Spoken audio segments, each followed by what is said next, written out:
Hey, welcome to another episode of Behind the Bar podcast. So if you have just found this podcast, this podcast is from the coaches and clients of RT Fitness Durham, Sunderland and the Barbell Club. And we like to share their stories on how they've gotten incredible results, the struggles they've went through to get those results, and around the busy lives of what they've got to make this work. It's all well and good that you can see the before and afters, but it's so much work goes into those before and afters. It's all well and good on the surface, but to know the background of these people and how they've actually achieved this success is probably the good fundamental stuff what people need to hear. So today's episode we have Charlotte. Charlotte started on our Team Carnage program, our 90-day initial program, and then she moved across to our Barbell where she's got incredible results herself. She loves leg days, and this is her story on her struggles with an eating disorder. Even though she was never clinically diagnosed with it, she's had to go through it herself. I mean, at one point got all the way down to 7 stone, only eating a few hundred calories per day, and this is how she got through it herself. I mean, she still struggles today with it, but she now has a much healthier mindset towards training, nutrition, and she's come out on the other end really strong, and it was really good to talk to her, and I've learned a lot from this one. So if you haven't already, please subscribe to the channel. Please share these as well. It really does help us keep going with this. Leave us a review on the podcasts as well. So enjoy this one.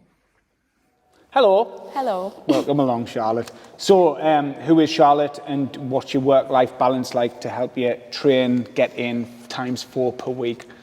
Who is? So I am a registered vet nurse by profession, but I don't work in clinical practice. At the minute, I've been out of clinical practice for about a year, so I work from home full-time in the veterinary department for pet insurance at the minute. Okay. But I still sort of maintain the registration for the veterinary nursing, so I can go back into it, whenever I want. But I left clinical practice last May 2022, so I've been working from home for a year now.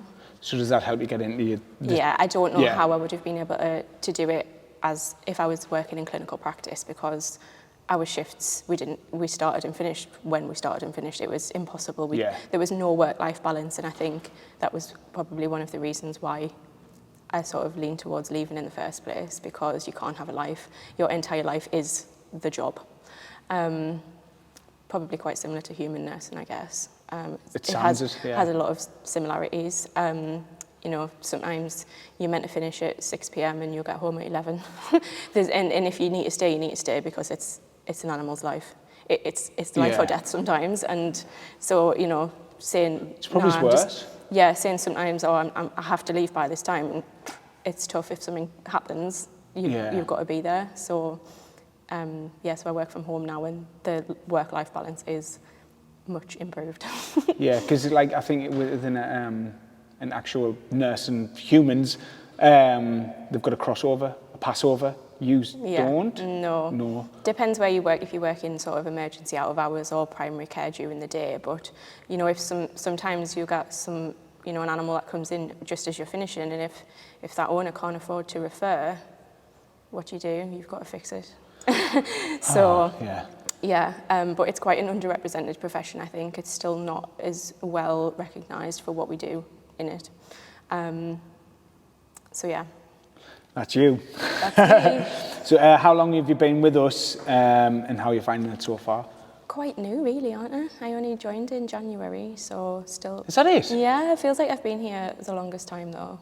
Fucking hell. 5-6 months, maybe, so still quite new. But best thing that I've ever done, I think. Ever done? Ever done, yeah. It is. It's completely changed everything. Right. I'm so glad that I started it when I did. And I think the reason that I started it, obviously, I'd been working from home for about 6 months or so. And I went from, obviously, nursing is I was literally running around all day. I was always moving. It was really busy during the day, to working from home, literally just sitting still for like 9 hours, and I just wasn't moving. And it got to sort of like Christmas time, and I was like, I cannot keep going with this, because I'm just going to end up like a complete potato. So that's sort of why I initially started looking, because I was like, I need to actually be moving and be, active. So yeah. Yeah. So I mean, what results have you had so far with us then? All positive. All positive, yeah. So I mean, not just, you don't even have, it doesn't even have to be like a physical or a number or anything, like just everything, like. Yeah, no, I think mentally that's been the biggest impact for me, because I didn't have a very good relationship with food or exercise before I started, and it's completely changed the way I think about it. And yeah, it's just completely done a 360.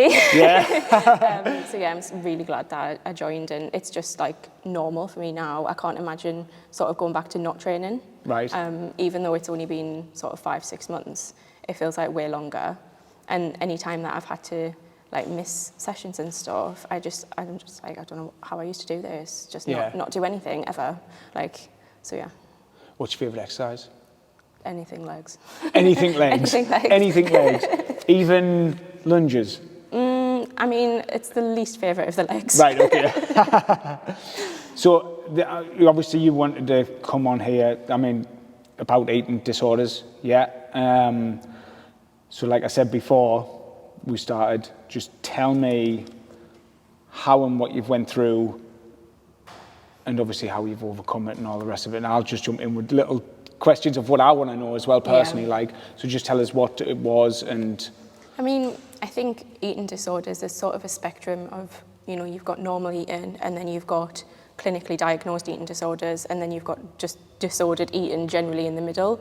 But it probably started for me when I was around 16, 17. Right. And I sort of remember, actually, it's weird how you remember the sort of specific moments, the specific triggers. And I think I was at a doctor's appointment for whatever reason, and they had weighed me. And I think that was probably the first time that I ever even knew really what I weighed. Right. I'd never really paid much attention. I'd never really been bothered. And I feel like it was that specific trigger where I was like, I'm not happy with that. And so it just sort of spiraled. What did they say? Nothing really. It was just sort of the first, as I say, I was about 16, 17 at the time, and I think I was about 11.5 stone, so quite overweight for my height and age as well. And it was just a really uncomfortable sort of appointment, and I feel like that was the trigger where I was like, I feel like I need to lose some weight. And so I literally did that just by making better choices, eating healthier, smaller portions, and sort of said to myself, like, I would ideally like to get down to like 10 stone, which is, quite healthy. But because that was the first time I'd ever really restricted and dieted, it came off so quickly because my metabolism was like peak. Like I'd never dieted before, I'd never really, so it just dropped off, like it just came off so quickly. And then you sort of get to 10 and then you're like, well, that was pretty simple, like I'll just go for 9 now. Yeah. And then gradually that's when you start paying more and more attention to food, and you start like looking at calories more, for me anyway, and obviously the smaller you get and the more you're having to restrict. And so I think at that point between sort of the 10 and the 9, that's where the disordered sort of behaviours started to set in a little bit. Was it chasing of the number itself? Yeah. Right, okay. Yeah, and I mean when I was at probably the worst point with it, I was literally like weighing myself like 5 times a day. I wouldn't drink water because it would make me weigh more. So that was like when it was really quite bad. And what age was this? Again, I mean, this was all within a couple of years, between probably 16 and 19, probably. So yeah, it was just that spiral of once you got to one number, you wanted to get to the next number, but then you had to do that because I wasn't doing it healthily, really. At this point, I'm starting to restrict more and more. I mean, when I first initially started, I wasn't even really looking at calories. I was just eating better, and it came off because I was making better choices and I'd never dieted before, like I said. But then there's obviously when you get to 9, it's like, well, I need to eat even less now. And then that's where it started to, I was paying a lot more attention to what I was eating. And it wasn't too disordered at that point, but there was certainly, like, I was starting to cut out certain food groups. And that in itself, I think people, you don't need to be clinically diagnosed with an eating disorder to have disordered eating. Like even saying, you know, I'm not going to eat any carbs, that is disordered. That is a disordered thought process because that's not healthy. So, yeah, and then sort of got to 9, and then that's where it went sort of really quite downhill, because at this point I'm eating like not very much at all. But then I'm like, well, I need to get to 8 now. And it just keeps going and going, and then you start completely avoiding like social settings because you can't eat in them. I was at college at the time as well, so I was studying quite a lot. I was quite active, but then I think from 9 stone to 8 stone is where it went even worse. Like I was eating 300, 400 calories a day. As an 18-year-old woman. Not ideal.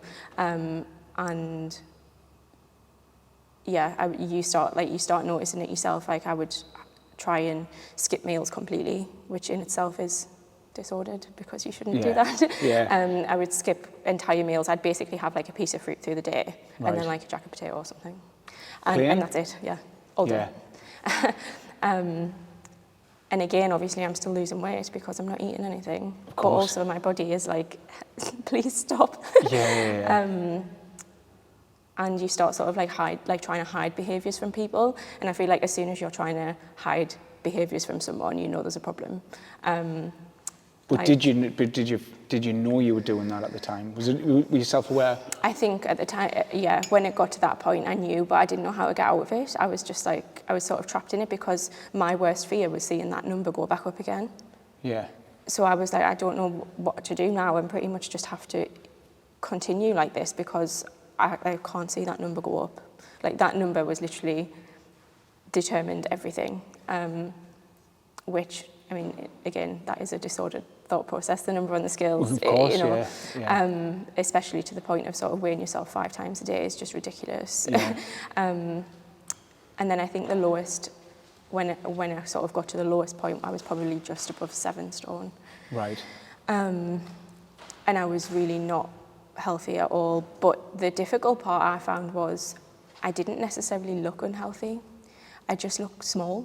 I didn't really look like, you know, when you think of eating disorders, you think of people looking a certain way, but sometimes, you know, whether that's really overweight or really underweight, but I didn't really look either of those. I just sort of looked like a small person. Is this through your eyes, or was that actually how you did to me, but this is, you know, I got through this time period a lot of comments from people, and they would always be positive, like, you look really good, like, you've obviously lost loads of weight, and that spurred it on even more because I was getting like complimented all the time about, you know, how much better I looked, and then, you know, that makes you think, when is it actually ever really appropriate to comment on anyone's body, even if we perceive it to be a good thing, because you don't know, like, obviously here it's different, you guys know us, you know our journey, you know, you guys saying, making those comments is different, but people in my general life would, you know, make what they perceive to be positive comments, but actually that just fueled it even more, and you become sort of really mindful of, it's actually not my place to say anything about anyone's body because you don't know what that's sort of doing to someone. Because those comments they were a big part of sort of it progressing, because I wanted to keep getting that sort of that feedback. Likes. So it's mad how you say that, because when someone is trying to lose weight, generally the people around them will be saying, you don't need to lose anymore. You look great as it is. But sometimes, so I say this to the opposite end of what you probably go through, which maybe is in a way listening to you, I shouldn't, because say someone says to me, right, you're looking great now, but in my head it's like, well, I can go further. And it's like, I tell people to think, like, because when some people are saying, like, oh, they're telling us that I look good and stuff like that, but I know I've got more to lose. And it's like, we don't listen to them. Yeah. I'm saying that to people. Do you know what I mean? So I'm saying that to people because I know, like, in my head, it's like, if I did want, like, I'm actually quite happy in myself, but I know some people thinking like say, like a bodybuilder Luke or something like that, saying, well, actually, I know I need to put a little bit more on my delts, I need to put a bit of this, bit of that. But are we ever truly happy? No, yeah. And I think for me, as I say, those comments just really, it really accelerated the whole disordered eating because I wanted to just keep getting that. Yeah, it's reversed. It's crazy that. So. Because it is normally friends and family saying, you look good as you are. I mean, my friends and family, I did lose a couple of friends from it because, as I say, I wouldn't go out with them. If there was even a chance that there was going to be food involved, I would not go. Yeah.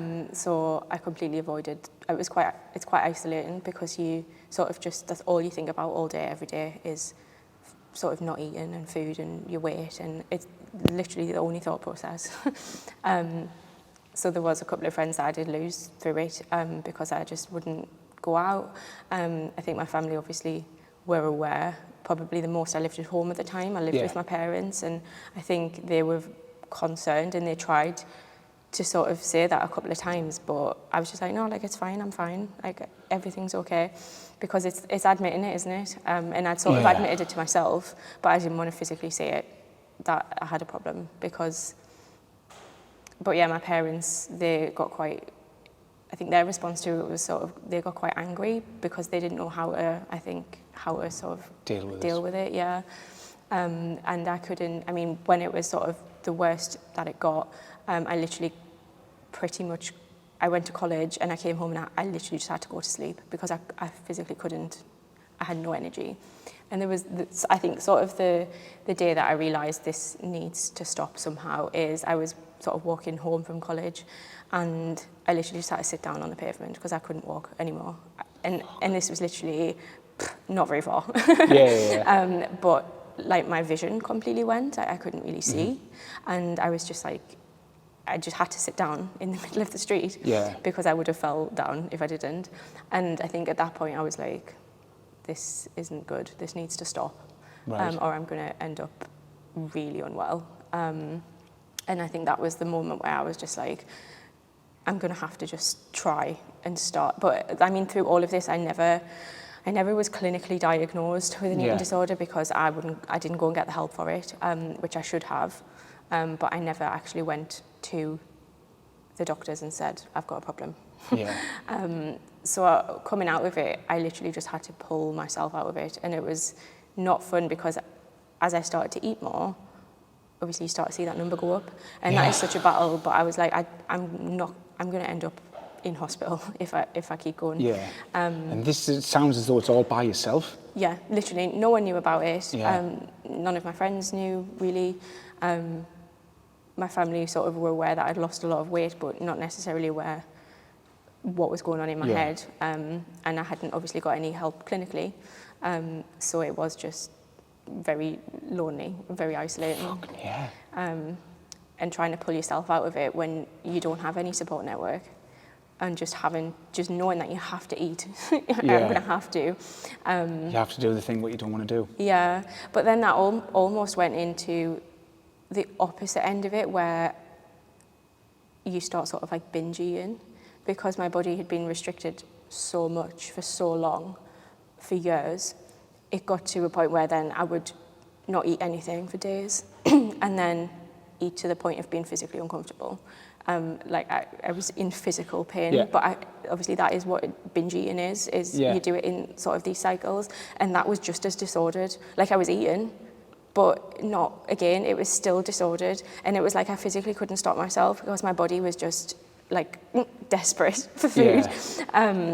So it sort of went a little bit the other way, and then I was in sort of this cycle where I'm sort of not eating for days, and then I'm eating like probably in excess of like 3,000-4,000 calories. Right. And that is a lot of food, especially for someone who's been eating 300 to 400. Like my body was just like, what is going on? And how long? So what's the time period of like that? Like this section? whole So thing? so when did you get down to say 7 stone? When was it? How old were you then? Would you say? Probably about 18. 18 when you were that, and like obviously when you had your realization from there, and pulling out from it yourself to like sort of how long till you got to where the healthy mindset has been, like the healthier mindset, we'll say, because obviously I think it's one of those fully... things that it's always going to be part of you once you've sort of gone through it, and that was one of my biggest fears when I started here, because obviously you do sort of do weigh-ins every week, and there've been a couple of years, I mean I'm 26 now, so there've been, I would say probably most of my 20s, I then went the other side of it and just completely never weighed myself. I didn't want to know. But to the point where if I had to be weighed, so there's been times where if I had to go to the doctors to be weighed or whatever, it would cause a real sort of anxiety, sort of panic attack situation, because I just could not deal with that situation. So most of my 20s, I think, I just sort of went the other way and didn't really, but it's still throughout, I'm going through these cycles of like, knowing that I've gained a little bit of weight, and then I'll be like, right, well, I'll just eat like 1,000 calories then. And it's an ongoing disordered mindset. And I think when I spoke to Sarah initially, when I sort of joined, and I'd mentioned to her that I'd had obviously problems with eating in the past, but that I wasn't sort of really in that place anymore. And I think back now and think I definitely was still in that place. Just 5 months ago. Even just 6 months ago when I started here, because at that time I was restricting, but like probably below 1,000 calories. Right. And that is disordered, because I can't, like that's what a child needs, you know. It is. So actually I think back to it now, and like even then it still sort of stays with you. And I think these 6 months has probably been the only time where I've had a good relationship with food. Right. And a good relationship with exercise. And it's taken, but those thoughts will always be there, you know. Yeah. And I try not to get too hung up on it, because I did obviously start weighing myself. When I joined here, that was the first time I started weighing myself again since I went through all of that. Yeah. So that was quite I was cautious because I didn't want to end up in that same place where I'm then getting on the scales 5 times a day again. Yeah. So yeah, it probably only even in the last 6 months, to be honest, have those thoughts really sort of been turned around. So does Sarah tell you off if you've been eating too little? I try. I pretty much generally now, like it's weird because I'm eating more than probably I ever have. Right. Okay. Apart from the 3,000 to 4,000 calorie days. Yeah. But yeah, I mean, I'm eating more than sort of I probably ever have, especially losing weight at the same time. Yeah. So I generally always sort of hit the calories. Right. Which are roughly, what are you on now? Roughly, I'm still on around sort of 1,700. Right, okay. I do sometimes tend to fall around the 1,600 mark, but right. Typically that's what I'm on at the minute. That's what I've been on since sort of January. Yeah. But like for me, that feels... That was with a purpose? When I joined, obviously I went through all of this where I went from like 11.5 stone to like 7. Yeah. And then by the time I joined, I was 11.5 stone again. Right, okay. So it's like that whole thing, like for years I went through all of that and then pretty much just ended up back, because of course you're going to, when you're not losing it healthily, it wasn't sustainable. So when I joined again, I think I was back at 11.5. Right. And I mean, my main reason for joining was to obviously be moving more and to be stronger, because I had no strength. It's getting a little bit better. It's getting a lot better. And obviously, to lose weight again, because I was sort of at that weight where I wasn't really comfortable with myself. So we started on sort of 1,700, sorry, not 700. And I've been sort of losing weight for the last 6 months. I think, I don't know what stones is in pounds. I was 157 pounds when I joined, and I'm 138 now. So that's... Oh, do you want to know in stone or not? It's 912. So I'm just sort of just back into the sort of the 9s. I think I'd maybe like to get to sort of like 9.5, maybe, just to give me a little bit of wiggle room. Right, okay. You know, during holidays and stuff like that. But overall, I'm fairly happy with where I am now. and it's just so crazy to actually do it healthily and do it the right way. And it's just like, why didn't I just do this from the start? Yeah, but you don't know. But you don't know this, and I think No. because where you were 18 at the time, I mean, where did you get your education from to think that that's what you had to do? There isn't any education out there, and that's the problem, isn't it? Is if you just start, it's social media is responsible for so much Right. when it comes to things like this. And any sort of mental illness, I think, social media plays a big part Well, there used to be in it. magazines back in my day, okay, love? Yeah? Well, in my day. But yeah, I think social media has a lot to answer for when it comes to mental illnesses and eating disorders and disordered eating. Why?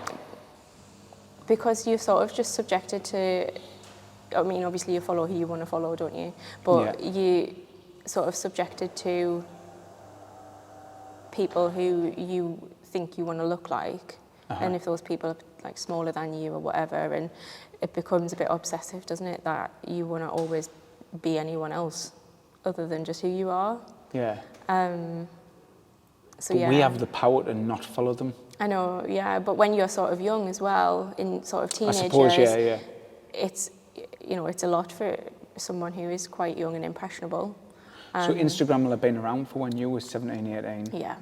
Not for when I was And there's 17, actually 18. even like specific like eating disorder Instagram that promotes There is, yes, I And have seen them. And it's just, they shouldn't be allowed, you know, because someone in the mid-teens who gets onto those sort of sites and sees and follows that, if they're feeling already vulnerable with themselves, it just can spiral so quickly without even really, I never set out to end up having, like, you know, going through all of that. Yeah. It just sort of progressed, and then you sort of get in this place where you're just stuck and you can't get out of it. And social media, I think, does fuel that quite a lot. Do you know and remember any of your followings who you used to follow or not? Not particularly, but as I say, there's all these accounts that just like promote it, and they'll post pictures of like really, really underweight, you know, bodies, and really push that as like desirable. I have seen them, and it's horrible. Yeah, it is. It is horrible, and as I say, when you've got, you know, young girls who are probably now feeling probably more pressure than ever to look a certain way because of the way the world's progressed, unfortunately, it has become quite superficial. It can just be so dangerous for those kind of accounts to be out there for people to access so easily, who might not even mean to. It just pops up, and then they start looking and thinking more about it, and it can even just start from there, you know. Trying to glamorise it. Yeah, and it's not glamorous at all. What would you?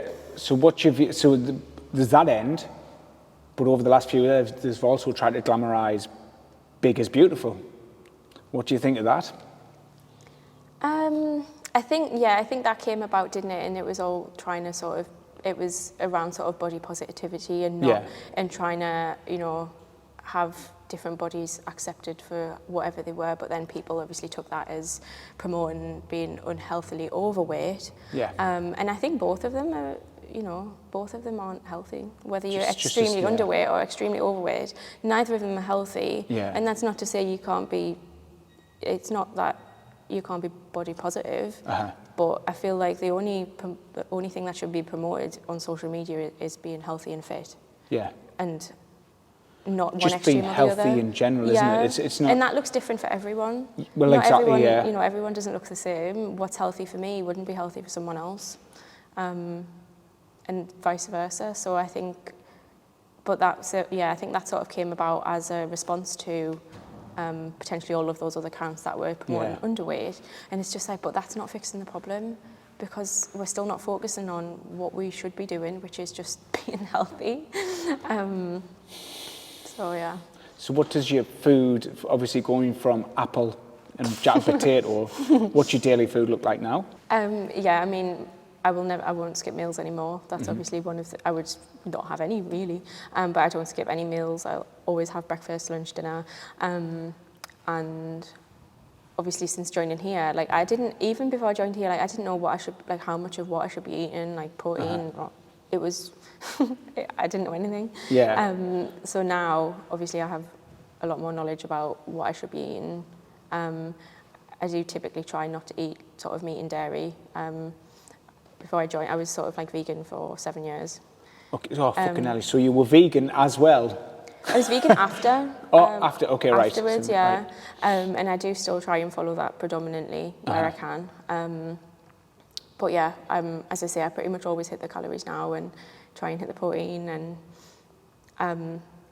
Which must be tough. a stark difference from an apple and a jacket potato. Yeah. I mean, I think probably like what I've taken away from you. Do you wish you asked for help? Yeah, definitely. But it's just hard, isn't it? Because I think with anything, it's always hard to admit you've got a problem, whether that's, with anything. But maybe if I did, it would have been easier and it wouldn't have ever got to the point it got to. I feel like I should have got help before it ever got to the point of being 7 stone. Yeah. When I started having these. But again, unless you're clinically diagnosed, it's difficult, isn't it? But this is the thing, and I mean, disordered eating is it's so varied because, as I say, cutting out certain food groups or sort of exercising to a point of, I feel like if you eat something and then think, oh, well, I've got to exercise to it, that is disordered in itself. 100%. That is not a normal thought process to have. And yeah, if I'd got help sooner, I might not have ended up quite as bad as it did. But again, there's just not a lot of information out there for people and of where to go and how to get out of it. And it depends sort of, I guess, on the support network you've got around you as well. But yeah, it's hard to sort of admit that there's anything wrong. And I feel like until you do that, and I sort of did it to myself. Yeah. and as I say, that day is when I realised that it needed to stop. But yeah, it took a long time, and I think there needs to be more help available for people, more safe places for people to talk about it, I think. Right. Because maybe if I'd had a network of people who were going through a similar thing, it would have been easier. It wouldn't have felt quite as isolating. Somebody to see the signs, in a sense, rather than saying, you're looking good. And parents as well, I think...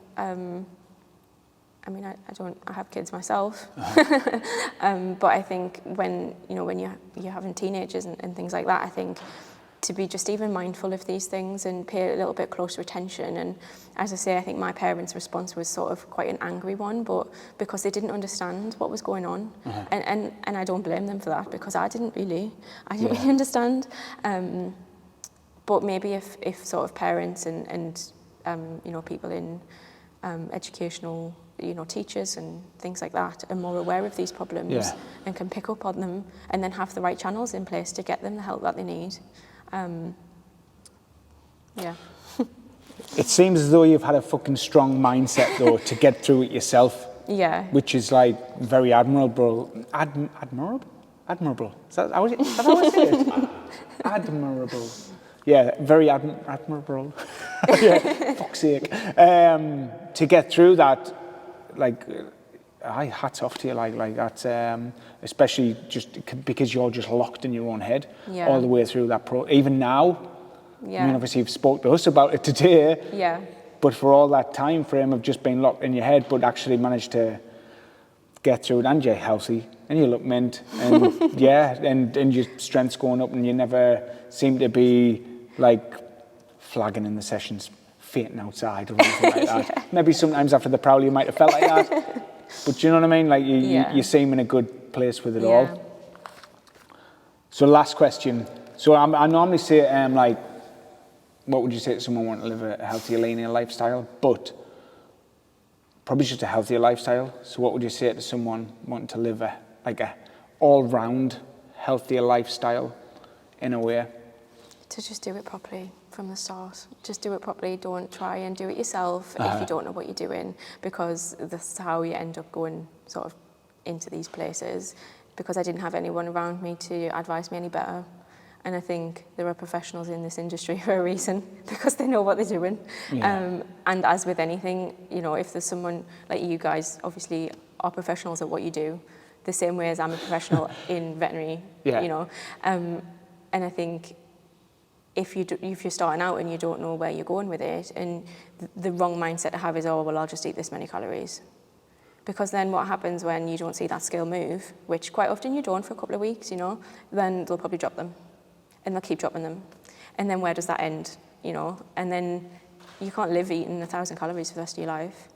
So I think you need to do it properly, be educated about it, and just do it right from the start, and hopefully sort of avoid any of those disordered patterns ever forming in the first place. Don't just do a Google search. Don't just do a Google search, yeah. Well, thank you very much, Mrs. No problem. Thank you very much. Cheers.